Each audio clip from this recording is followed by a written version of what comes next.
čia yra katilo pultelis. Atrakinimas. Paspaudžiam, palaikom. Dingsta spyna. Sukas ventiliatorius, reiškia katilo sparnuotę. Pajėgumas yra 1, 2, 3. Ir kompresorio ženkliukas yra čia iš kairės. Siurbliukas yra vidury. Jeigu jis nemirksi, reiškia veikia. Saulutė reiškia šildymą. Žiūrime į kairę pusę pultelio, 16,8 temperatūra. Ji yra katilo grįžtama temperatūra. Žodžiu, dešinė pusė skaičių skalė jums nereikalinga, todėl kad neturit vandens boilerio. Dabar įeisim į nustatymą.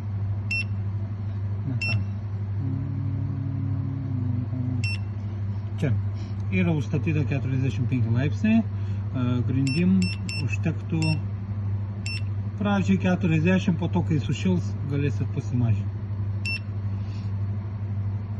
Tai vat, ir čia pultelio tiek. Viskas, ne? Čia yra kito pultelio Wi-Fi'aus gaudyklė. Tai vadinkim, mes turim čia.